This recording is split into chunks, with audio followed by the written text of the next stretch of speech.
लिखिए लेजर में rules number 3, rules number 3 ledger में पोस्टिंग के जो रूल्स हैं। एक नाम से संबंधित सभी लेखे, एक नाम से संबंधित सभी लेखे एक ही जगह पर लिखे जाते हैं, एक ही जगह पर लिखे जाते हैं।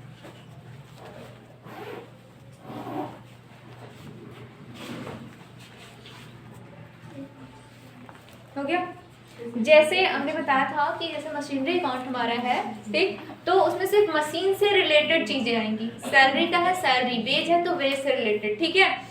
जो चीजें हैं उनसे रिलेटेड चीजें उसके अंडर में लिखी जाएंगी और कोई उसमें किसी और अकाउंट की एंट्री आप लोग नहीं करोगे, ठीक। यही है इसका मीन। नेक्स्ट पॉइंट लिखिए, पॉइंट नंबर 4, जर्नल में किए गए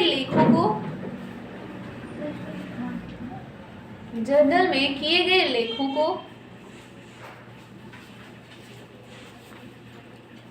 तिथिवार ढंग से, यानी कि डेटेड, उसमें डेट होना चाहिए, टाइम डेट, तिथिवार ढंग से लिखा जाता है, तिथिवार ढंग से लिखा जाता है।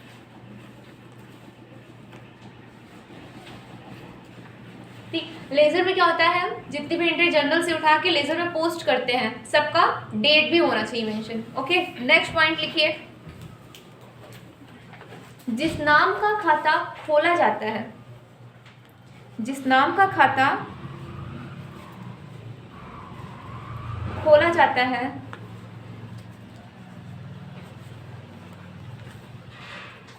उस नाम को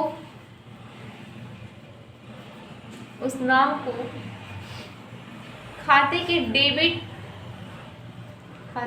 डेबिट या नाम पक्ष,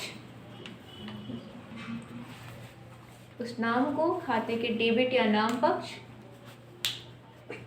तथा क्रेडिट जमा पक्ष मिलता है, तथा क्रेडिट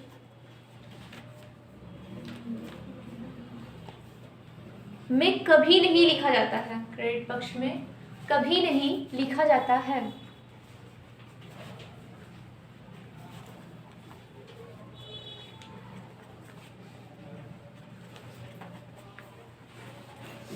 उसके ठीक विपरीत नाम लिखा जाता है, उसके ठीक विपरीत नाम लिखा जाता है।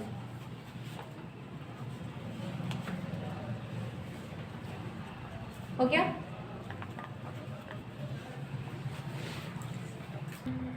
जैसे इसमें मशीन का अकाउंट है तो उसमें आप मशीन से रिलेटेड मशीन कहीं नहीं लिखोगे, ठीक है।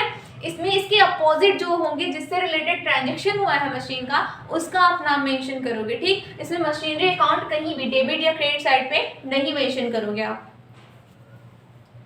नाम पक्ष या डेबिट साइड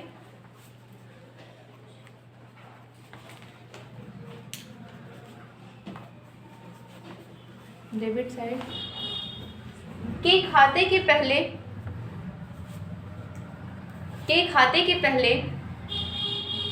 टू, हमारा डेबिट साइड होता है, यहाँ पे जब कोई एंट्री करेंगे तो 2 से स्टार्ट करते हैं, ठीक है। तथा जमा पक्ष से क्रेडिट साइड बोलते हैं, यहाँ पे 22 से स्टार्ट करोगे। तथा जमा पक्ष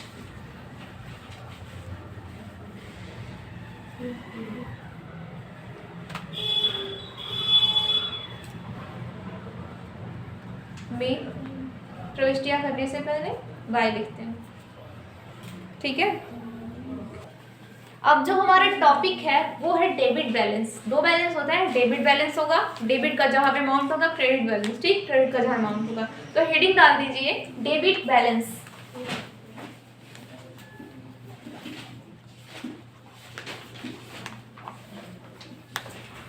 डेबिट बैलेंस इसके अंडर में लिखिए यदि डेबिट भाग का योग, यदि डेबिट को नाम ही बोलते हैं, डेबिट भाग का योग क्रेडिट भाग से, क्रेडिट भाग के योग से अधिक हो, क्रेडिट भाग के योग से अधिक हो, तो अंतर की राशि, तो अंतर की राशि खातों के क्रेडिट साइड में, तो अंतर की राशि खातों के क्रेडिट साइड में बाई बैलेंस सीडी के रूप में, बाई बैलेंस सीडी के रूप में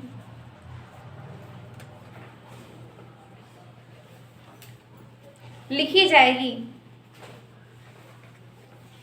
लिखी जाएगी, और ऐसे शेष को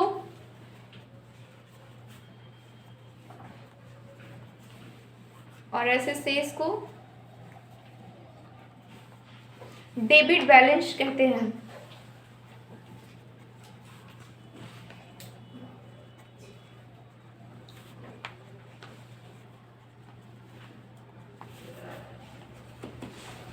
अगर किसी खाते का डेबिट बैलेंस, अगर किसी खाते का डेबिट बैलेंस है, तो अगले महीने की पहली तारीख को, तो अगले महीने की पहली तारीख को टू बैलेंस बीडी लिखकर, टू बैलेंस बीडी ऐसे लिखना, ब्रॉड डाउन बोलते हैं ये, टू बैलेंस बीडी, और जो सीडी लिखे हो कैरेट डाउन बोलते हैं, ठीक है। टू बैलेंस बीडी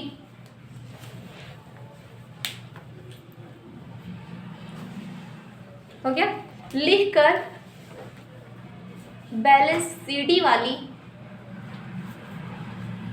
लिखकर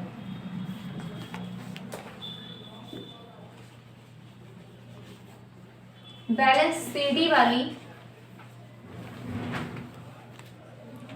राशि लिखी जाएगी, राशि लिखी जाएगी। हो गया।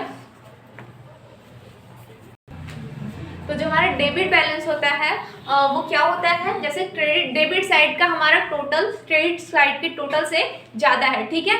तो उसको हम क्या करेंगे, सीडी करके उसका जो नहीं मतलब जो ज़्यादा अमाउंट है उसको सीडी कर देंगे, यानी कि कैरी फॉरवर्ड कर देंगे, सीडी साइड में लिख करके, मतलब वहाँ पे जो है नेक्स्ट साइड में उसके अपोजिट साइड में उसका, ठीक है, लिख करके उस अकाउंट को क्लोज करेंगे, सीडी करेंगे। नेक्स्ट टाइम जब वो अकाउंट ओपन करेंगे तो बीडी करके उसका जो क्रेडिट का अमाउंट है सीआर के हमने, तो उसको बीडी कर देंगे, ठीक है। सीडी जो किया था उसको बीडी कर देंगे, और जो सीडी का अमाउंट है वो बीडी के अमाउंट में आ जाएगा और न्यू सेशन स्टार्ट होगा। चलो नेक्स्ट हमारा जो है वो है क्रेडिट बैलेंस। क्रेडिट बैलेंस क्या होता है,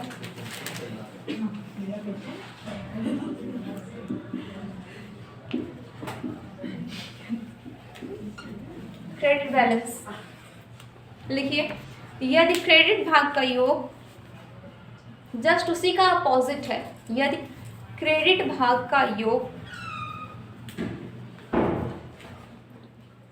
डेबिट भाग के योग से, यदि क्रेडिट भाग का योग डेबिट भाग के योग से अधिक हो,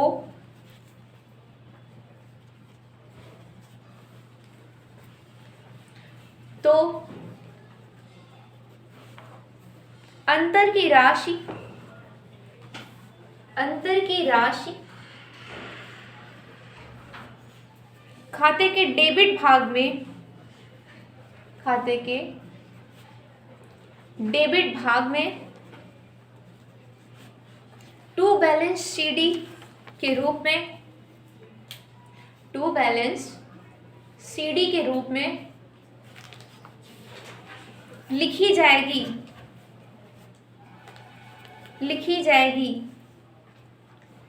और ऐसे शेष को लिखी जाएगी और ऐसे शेष को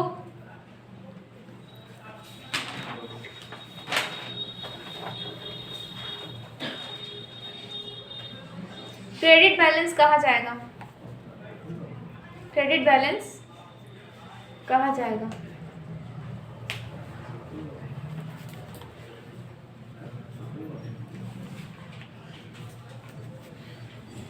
हो गया? लिखिए क्रेडिट बैलेंस को, क्रेडिट बैलेंस को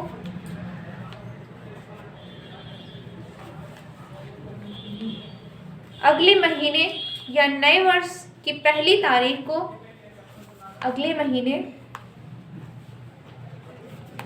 या नए वर्ष की पहली तारीख को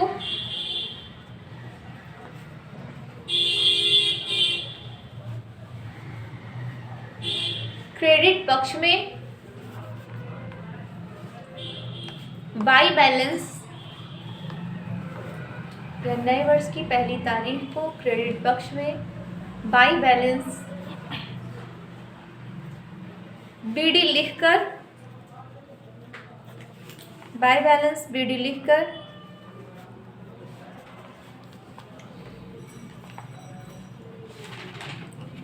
सीडी वाली राशि को लिखते हैं। टू बैलेंस सीडी वाला जो अमाउंट है उसको लिखते हैं। हो गया? देखो इसके बाद जो हमारा लेजर में हम पोस्टिंग किसे कहते हैं, ठीक है? तो हेडिंग डालिए पोस्टिंग, पोस्टिंग खतियाना बोलते हैं इसको, खतियाना।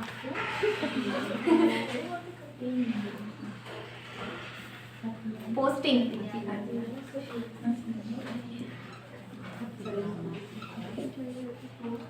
क्लासिफिकेशन करते हैं उसमें लेजर से उठा के, इसमें जर्नल से उठा के लेजर में जब कोई चीज लिखते हैं उसे क्या बोलते हैं? पोस्टिंग। लिखिए जर्नल से खाता बही में, जर्नल से खाता बही में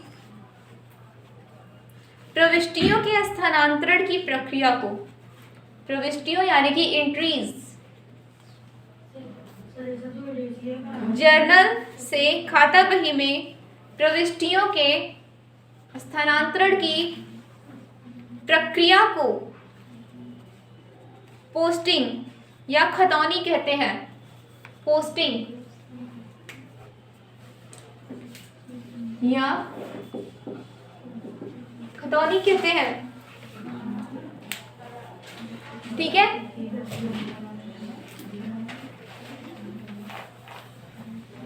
हो गया?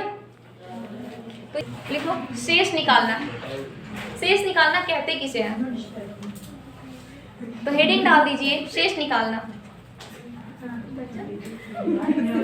शेष ज्ञात करना क्या होता है? शेष निकालना हेडिंग। चलो लिखो शेष निकालना या शेष ज्ञात करना क्या होता है?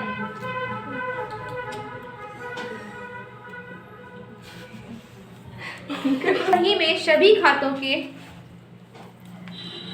खाता बही में सभी खातों के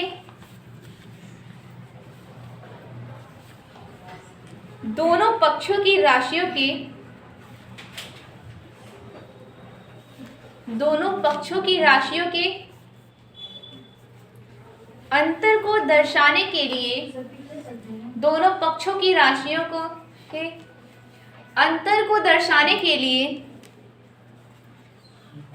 अंतर को दर्शाने के लिए अपनाई गई प्रक्रिया को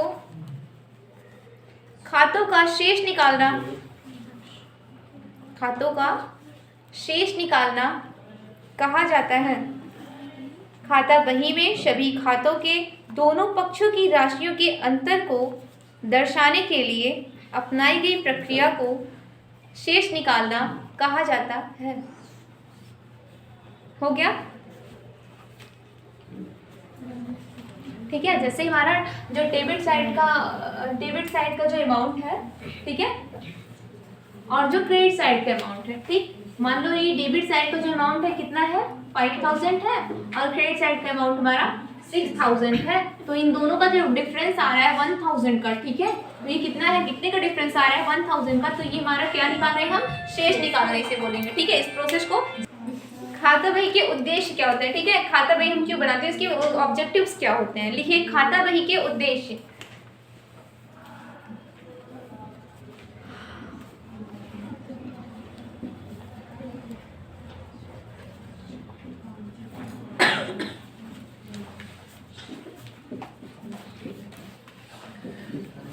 खाता बही के उद्देश्य, ठीक है, खाता बही का उद्देश्य सौदों को, खाता बही का उद्देश्य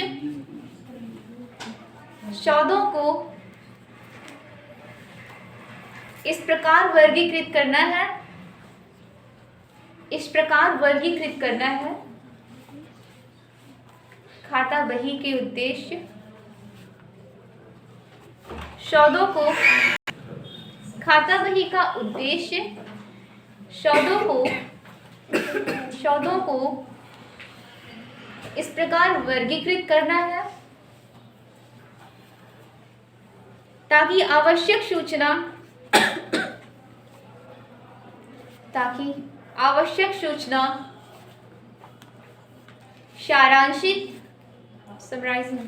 सारांशित